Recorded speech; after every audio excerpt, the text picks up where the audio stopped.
Let's start with the young guys. Bryce Young. Okay. Bryce Young, second preseason game. You've looked at it. Any alteration of what you saw? What'd you make of Bryce Young second time around?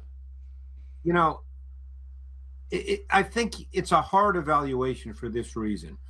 I think he's been under a lot of duress. I think we know what he is. Mentally he's outstanding, but he is small. He's not particularly, firm in terms of body type. He does not have a great arm. He's not necessarily going to stand on his back foot and drive the football in muddied and crowded pockets. So, I think it becomes a function of how they use him once the regular season starts. Because don't forget, Colin, in these preseason games, they're not game planning. We don't know if they're trying to work on specific things that they may or may not do once the regular season starts and they play their first opponent, who they've obviously been working on since the schedule came out. So I think it's hard to get a true sense beyond what we know about him based on his college tape. C.J. Stroud, little better against the Dolphins. You see anything you like or didn't like? Well, I think, again, we know what Stroud is, and I think you would agree. There's not a mystery to what he is. Yeah. He's a pocket quarterback with outstanding ball location, ball placement. He's rhythmic. He's timing-based. If he can be protected in the pocket, then I think he can be an efficient player. Yeah. That's kind of what Stroud is. He's a ball distributor and an executor, and he needs to be protected. And I think they'll need a run game to some degree. So much of that, again, will depend on the O-line and, quite honestly, the defense. Because as you know, Colin, what's the last thing you want to have with a young quarterback? To have him playing from behind and feeling the need to put up 30 points. You don't want a young quarterback like Stroud, who's essentially a pocket player, not a statue, but he's a pocket player, to have to drop back 35 or 40 times every week. Okay, so Jordan Love has not faced a single pressure in 18 dropbacks. So that's not the real life in the NFL. But the Packers generally draft, develop O-lines very well. So it's not a surprise he has good protection. I find it this is a very well-run operation. They have been for 25 years. I don't see anything that scares me. I don't see a lot of juice. Could he be just a really good high-end game manager? What's the film say? What do you see?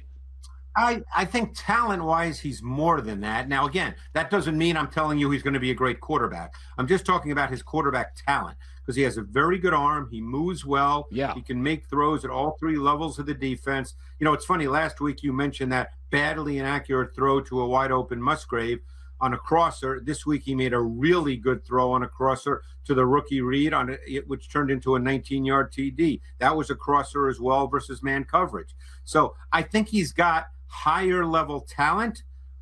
Obviously, we need to see him under duress. We need to see him play each and every week when he has bad moments. But I think the talent level, and I think you would probably agree, I know you're a big college football guy, you would probably agree that he did showcase that talent as well in college. It's just, we don't know how it's going to translate week after week after week until he plays like that. Yeah, I mean, he throws a pretty ball and he moves well. So and I always say I think where you land matters unless you're Andrew Luck or Trevor Lawrence or maybe a Caleb Williams. You can kind of overcome stuff. Where you land's about 80% of it. And I think Jordan Love, if he landed with a bad franchise, would be a miss. But Green Bay's a really well-run company. So my takeaway is that's going to elevate him and help. He's going to have time to throw in a good run game. That's a huge asset. I was just going to say, good run game, and they should have a pretty good defense. So, again, same situation where you want to see he's not a rookie, but he's inexperienced. You want to see an inexperienced quarterback on a team that has dimensions. So it's not all Jordan Love every week. Okay, so this one's really interesting because, Steeler fans, I like Kenny Pickett. I don't see wow. But I will say he moves well. Every time he's like Jordan Love and Kenny Pickett. Every time they talk, they say the right stuff. They're grown-ups. They appear to, they're adults. They want to run these franchises. So Kenny says the right stuff. It's a great organization like the Packers. They've got nice weapons. I don't see a lot of wow, but, people didn't see wow with Brady until like year 6. I mean, what do you see on Kenny Pickett? Yeah, and again, this is a good conversation, Colin, because Kenny Pickett is an efficient ball distributor. He executes an offense at a pretty high level. I thought in the preseason his arm looked a tick stronger than it did a year ago. He moves well. So again, special or wow is one of those terms that probably many of us would describe differently. We're certainly not saying that talent-wise he's Patrick Mahomes or Josh Allen or Justin Herbert, but if he can execute the offense the way it's structured at a high level, make quality throws as we just saw right here, that was a tight window throw with precise ball location, and he does have movement ability, then again, I'm not sitting here telling you now, oh, he's going to be a top 3 quarterback in the league, but I think he has a chance to be a pretty good player.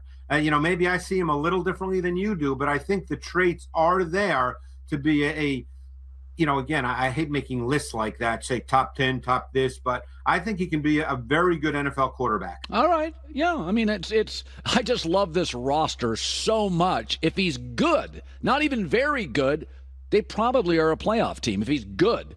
All right. And I think I'm curious to see the backfield division of labor because Jaylen Warren is a juicier runner than Harris. And I'm very curious to see how they map out those carries. So I know he may not start, but Garoppolo's health is always a bit tenuous. So the Aiden O'Connell kid, if I recall, in Purdue, kind of played from the shotgun. He did okay. So you're not gonna move the pocket with him. But I got to tell you, when I watch him in the pocket, sets his feet, confident, lets her rip, did they find themselves a Brock Purdy? Did they find themselves a guy that can start and win games? Well, again, you're dealing with a kid, and I watched his Purdue tape for a couple of years, actually. He was playing in the air raid offense, so he was in the gun. It's obviously different in the way it's taught, and you need to learn more in the NFL. But, again, it's preseason, but I think if you just isolate him, you see a quarterback that I think shows a pretty refined feel for processing, for eliminating what's not there, getting the ball to the right person within the timing and structure of the route design. He's got good ball location. He's comfortable in the pocket. He's got some subtle movement. Obviously, he's not a second reaction dynamo. That's not his game, but he's patient in the pocket. And I think for the most part, you're seeing a guy that's naturally precise with his location. Yeah. So, look, we don't know about Garoppolo. Unfortunately, he seems to get hurt a lot. I mean, I never thought Garoppolo got quite the credit he deserved with the 49ers for being asked to make a lot of difficult throws.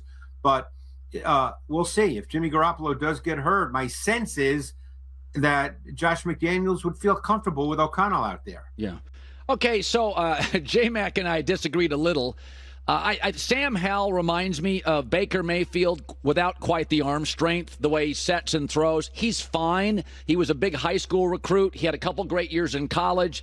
Then he lost a star running back at Carolina, and he kind of dipped. So I don't know how he's viewed, but I watched him, and I thought, this roster's pretty good. Sam Howell, to me, could win you 6 games. He looks like he's a more than capable kid. He moves a little bit. What does the film say on him? Yeah, I again, just looking at the Ravens game, and I watched him the week before as well, but he did have a lot of dropbacks versus the Ravens. Yeah. And again, we know it's preseason, so you always have to be a little careful. But I thought he looked very comfortable with what he was seeing. He was quick to process.